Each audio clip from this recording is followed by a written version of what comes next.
My father secretly gave $100,000 to my golden sister for her dream wedding and told me, "You're not the pretty one anyway."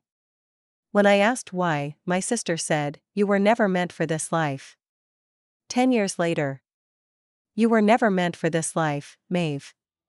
Selena smiled as if she was complimenting me, as if her words weren't quietly digging into the deepest insecurities I'd spent decades burying.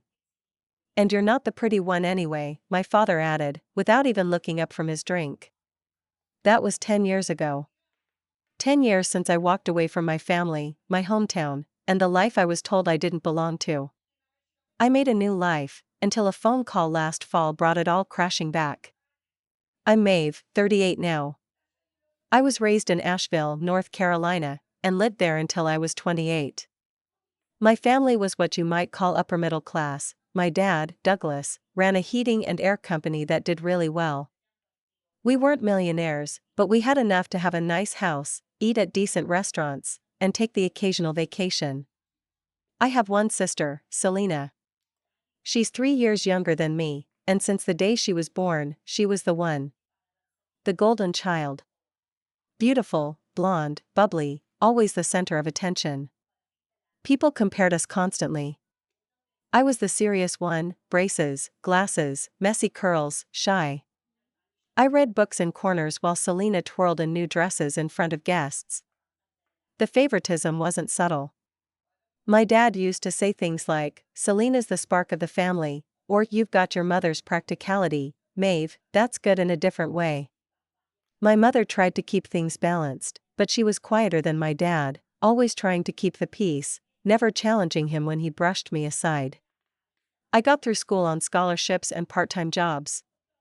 I loved design and pursued architecture, studying at NC State. My dad didn't contribute financially. When I asked him once if he could help with tuition, he laughed and said, "That's what scholarships are for. You'll be fine, you're not trying to be some debutante." Meanwhile, Selena got a new car at 17, credit cards for emergencies in college, and lavish vacations paid for by our parents. When she graduated, she moved back home and worked part-time at a boutique while dating Darren, a banker from Atlanta whose family came from money. My father loved him instantly. When they got engaged, the wedding planning became a production. My dad beamed like he'd just won a trophy. They talked about renting out part of the Biltmore estate for the ceremony. Caterers, custom floral designs, live musicians. Every time I visited, there were samples and color swatches on the dining table.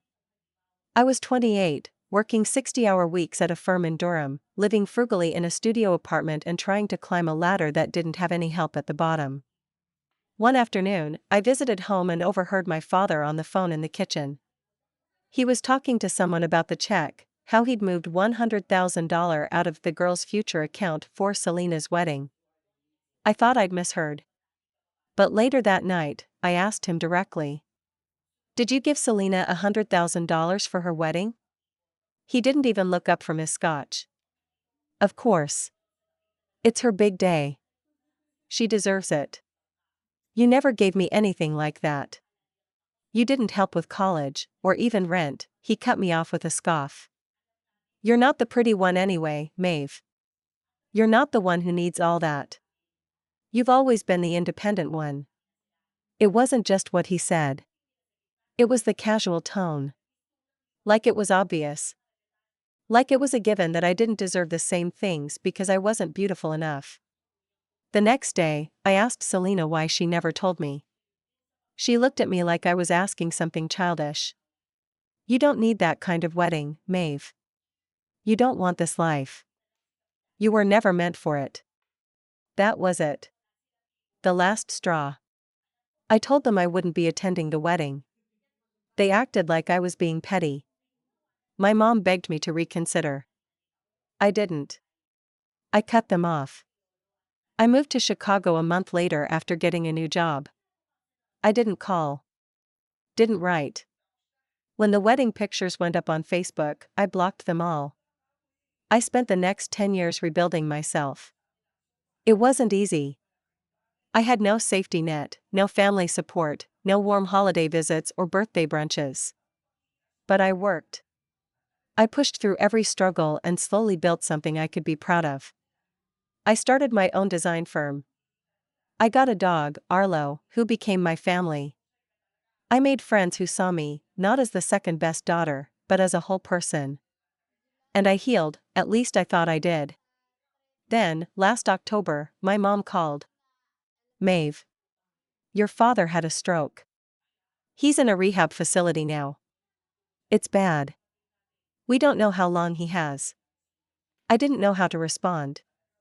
Part of me wanted to hang up. Another part remembered being a little girl holding his hand at the county fair. People aren't just one thing. She asked me to come home. Not for sentiment, but for help. Selena doesn't know how to deal with the accounts. You're good with this stuff. So I went.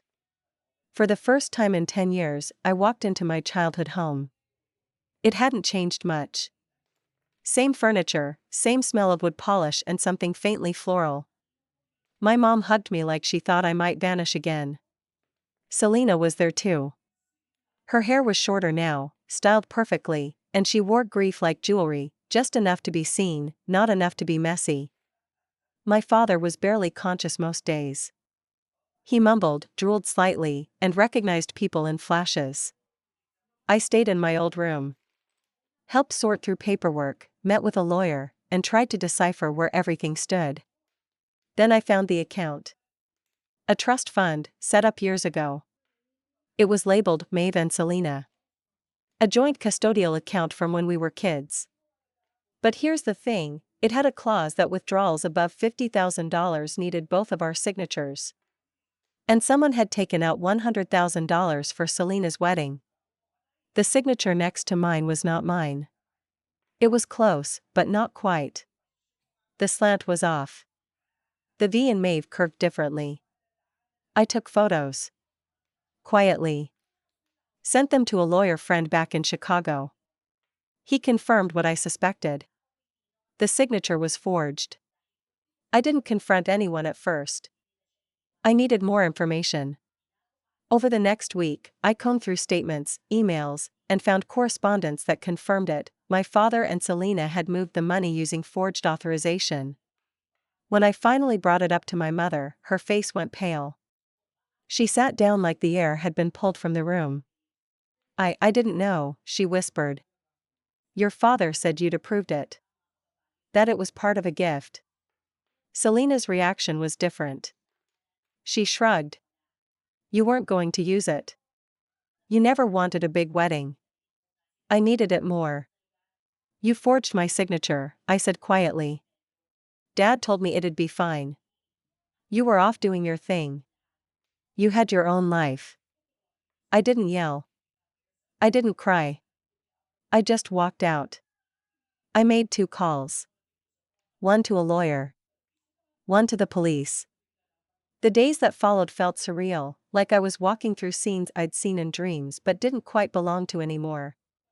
The house I grew up in, once filled with soft lullabies from my mother and the faint sound of cartoons playing on Saturday mornings, felt cold. Not cold in temperature, but in tone, in silence, in what was no longer said. I stayed in Asheville longer than I had expected. My return wasn't just to confront what had happened, but to confirm how deep it ran. The police investigation started slowly. White-collar crimes don't usually get immediate attention in a small town, especially when the suspect is a well-known local businessman's daughter. But my lawyer knew how to keep pressure on me. Once I provided the documents, my original signature samples, and proof of the account's terms, things began moving. It turned out Selena had not only forged my signature, she'd lied to the financial advisor who processed the transfer. Claimed I was traveling abroad, and she had a notarized letter. The letter was fake. It had been made on a home printer, and the notary listed hadn't worked in Buncombe County for years. Her recklessness astounded me, not just because she thought she could get away with it, but because she never imagined I'd come back. She truly thought I was gone for good. She never apologized. Not once. When I asked her, just one last time, why she did it, she said, "You didn't care about that money. You've always acted like you were above it all. You had your degree, your job, your city life. I needed it. I deserved it. Those last words stuck with me. She deserved it. It took me back to all the years growing up hearing how special Selena was. How delicate. How dazzling. I remembered school plays where I got the lead only because she didn't audition. I remembered coming home with straight A's and hearing, well, Selena's learning to express herself in other ways. It was always about her. Even my achievements were measured against her presence or absence. The legal proceedings began to unspool like a fraying thread. Once the bank confirmed the forgery and the notary fraud, Selena was charged. It wasn't a dramatic arrest, no handcuffs or media, but it hit her like a wrecking ball. Her image in town had been carefully curated, flawless, elegant, charitable. Now, she was being whispered about in church pews and bakery lines. My father, barely able to move or speak, probably didn't fully grasp what was happening. Or maybe he did. There were days when he would look at me and try to say something, slurring syllables that made no sense. One day he cried when I sat beside him. Just sat. Didn't speak. Just looked at him. I didn't know if it was guilt, sorrow, or shame. Maybe all of it. My mother, for all her faults, stood beside me when the charges were filed. She cried. Not for Selena. Not exactly. But for what had unraveled. I thought keeping peace meant keeping quiet, she said one night, sitting across from me at the kitchen table. But all I did was let the storm get bigger. I didn't offer her comfort. I let her sit with it. There were moments I almost pulled back. Moments where my own sense of loyalty, taught so deeply in that house, nearly stopped me from pushing forward. But every time I thought about dropping it, I'd remember my 22-year-old self crying alone in a dorm hallway because I couldn't afford my textbooks. I'd remember the jobs I worked, the meals I skipped, the nights I stayed up with cramps in my stomach from stress and hunger, while Selena took weekend trips to Charleston and shopped for designer gowns. I owed that younger version of myself justice. Even if no one else cared. The DA offered Selena a plea deal. If she paid restitution and completed a financial ethics course plus community service, the charges would be reduced. She took the deal. The money was returned, with interest, through a forced liquidation of a trust her husband had left her in their now-defunct marriage. Yes, her marriage ended not long after the wedding. Darren left her 5 years in, traded her in for someone younger, a Pilates instructor from Atlanta. I hadn't known until I got back to town. She never brought it up. People began to avoid her. Her once wide circle of friends quietly shrank. Her charity board removed her name from the committee list. She wasn't hated. Just no longer golden. And me? I wasn't celebrating either. There were whispers about how I'd turned on my own sister. A few older relatives sent passive-aggressive emails about family loyalty and forgiveness. But I ignored them. My mother kept trying to repair things. She brought me coffee in the mornings, made pancakes like she used to when I was little. We talked about the past sometimes, carefully, like walking on cracked ice. She admitted things she hadn't before. How Douglas favored Selena.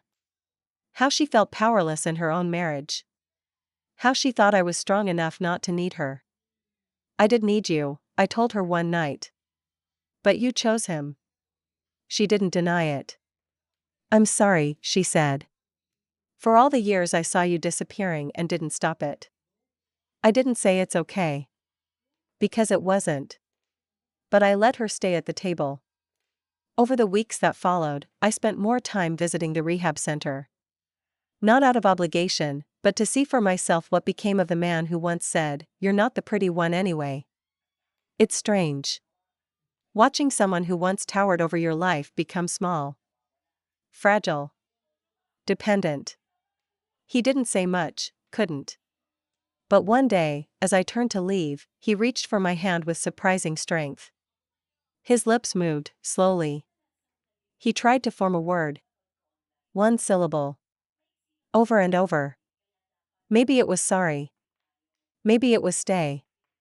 I didn't know. I nodded once and walked away. The weeks bled into months, and I found myself caught in a strange in-between space, too far gone from the family I once knew, yet too entangled to leave cleanly this time. What surprised me most wasn't how much had changed. It was how much I hadn't. The neighborhood looked almost exactly as I remembered it.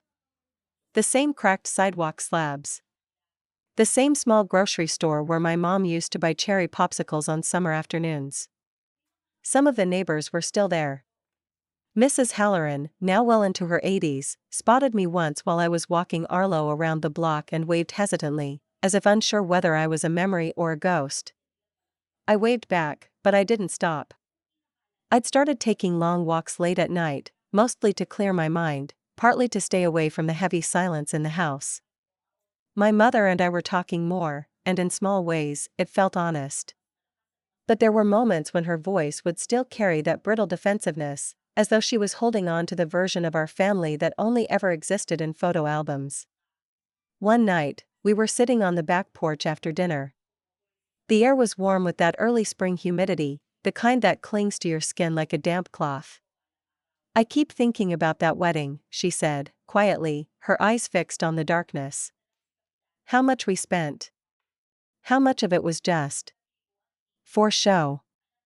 I said nothing. Let her sit with discomfort. "I didn't know he'd taken it from your fund." I truly didn't. I nodded. I believed her, but I also knew that choosing not to ask questions is its own kind of complicity. I thought Selena would marry into a life where she'd never have to worry about money again. I thought if we gave her that wedding, it would anchor her somehow. "Did you ever think I might have needed anchoring too?" I asked. She turned to look at me. Her face had aged, softer in some places, sharper in others. "I don't know what I thought, Maeve. Maybe I didn't think enough." It wasn't exactly an apology, but it was the closest thing I'd ever get. And it was more than I ever expected. My interactions with Selena remained brief and tense. She'd moved out of her townhome and was renting a small cottage on the edge of town. The community service hours were hitting her hard, not because they were difficult, but because they were beneath her, at least in her mind. She'd gone from leading brunches and galas to sorting food donations at the local pantry. I passed by once, saw her standing by the loading dock in designer sneakers and a grim expression, taping boxes in a stiff, robotic way. She saw me too, and we locked eyes for a second. She didn't smile. I didn't either. It's strange how someone can live in the same house, eat at the same dinner table, and yet become a stranger to you in every meaningful way. That's what Selena had become, familiar in face, but foreign in spirit. Back at the house, my father's condition remained mostly unchanged. He couldn't walk, barely spoke, and often stared off into space. The stroke had taken his clarity and his power. A nurse came daily. I helped when I could, but I kept emotional distance. One afternoon, while sorting through a storage box in the basement, I found a stack of old VHS tapes. Family videos. Some are labeled in my mother's handwriting: Maeve's 5th birthday, Selena's piano recital, Easter '92. I debated whether to watch them. Some wounds don't need revisiting. But curiosity won. I found an old VCR in the attic, connected it to the TV in the den, and sat on the floor with a bowl of stale popcorn and Arlo curled beside me. The first tape was my 5th birthday party, me, in a crooked homemade crown, blowing out candles while my dad held the cake. He was smiling. Genuinely. Not the tight smile I'd grown used to. He picked me up, spun me around. My mother clapped in the background. Selena, a toddler, clung to her leg. For a brief moment, it looked like we had been whole. I watched 3 more tapes. And something hit me. There had been a time, early on, when my father looked at me like I was the center of his universe. Somewhere along the line, that shifted. Maybe when Selena grew into her beauty. Maybe when I stopped fitting the mold he wanted. Maybe when I learned to stand up for myself. Watching those tapes didn't erase the years of imbalance. But it reminded me of something important. That I hadn't imagined everything. That I was loved, once. That I was chosen, before I was overlooked. The emotional complexity of it all sat heavy on me. Part of me still wanted justice, still wanted some recognition. But another part began to let go, not forgive, not forget, but release the expectation of repair. Some damage is permanent. Not every story gets a full circle ending. I spent another month in Asheville. Helped finalize the financial restructuring of my father's care plan, oversaw the full return of the misappropriated trust funds, and closed the joint account permanently. I made sure nothing else could be taken from me, at least not on paper. One rainy morning, I sat across from Selena at the bank, finalizing paperwork. She signed in silence. Her nails were chipped. She looked tired. Not in the way that comes from lack of sleep, but in the way someone looks when a lifetime of unearned entitlement starts to crack. As we waited for the notary, she finally spoke. "You win, you know." I turned to her. "This wasn't a competition, Selena."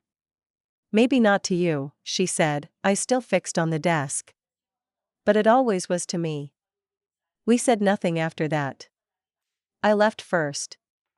The irony is, I didn't feel like I'd won. I didn't feel triumphant or vindicated. I felt steady. Rooted. Like I had stood up for myself in a way I never had before. That was enough. After the final signatures were inked and the money returned, I stayed in Asheville for one last week. My father's condition stabilized somewhat, he still couldn't speak clearly, and most days, he drifted in and out of lucidity like a boat untethered from shore. I visited him once more, alone. He sat slouched in his wheelchair, a blanket pulled over his legs, his hands limp in his lap. His eyes flicked to mine when I entered, but there was no recognition. I sat next to him, silent for a long time. "You said I wasn't the pretty one," I whispered, finally. His eyes shifted. "Just slightly. I used to believe that meant I was less. But you were wrong." I stood up, leaned forward, and placed a folded photo on his lap. It was a picture of my Chicago office, with my name on the brass plaque outside, Maeve W. Harris, Principal Architect. I built a life. No one handed it to me. That's beautiful, too.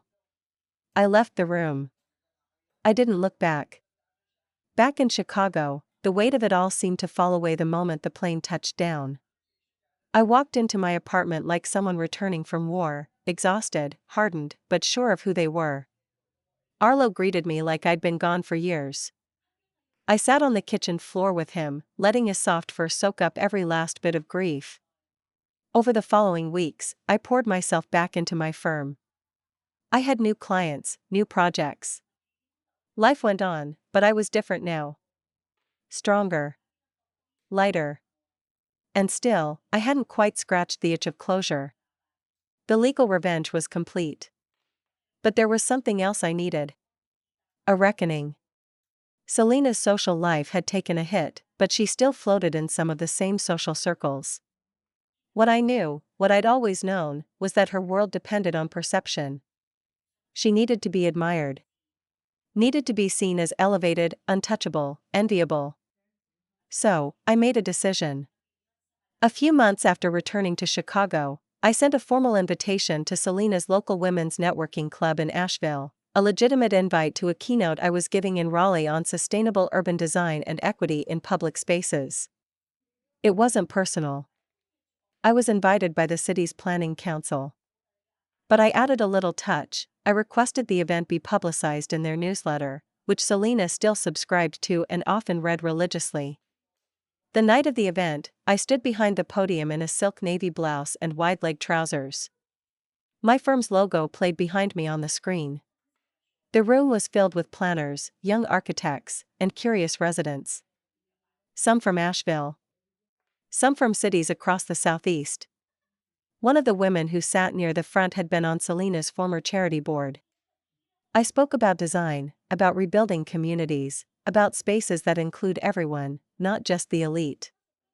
At the end, during the Q&A, someone asked a personal question: "What inspired you to become an architect?" I paused, then smiled. I grew up in a family where beauty was narrowly defined. Architecture taught me that structure and integrity, what holds us up, is often invisible.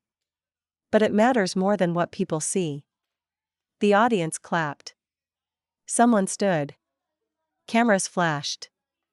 That night, the local papers ran a profile on me. I knew Selena would see it.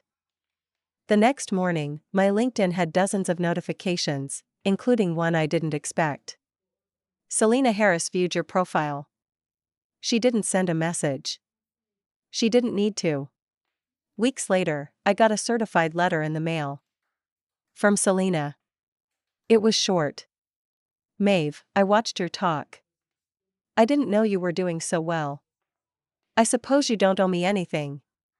But I'm sorry. Not for what happened. But for not seeing you for who you were. I don't expect a response. See. I folded the letter, placed it in a drawer, and went on with my day. I never responded. That was its own kind of reply. A year later, I donated $10,000 to the same food pantry where Selena completed her community service. I asked that it be used for job training and support services, especially for young women starting over. I requested the donation be made in honor of all the invisible daughters who built their own lives.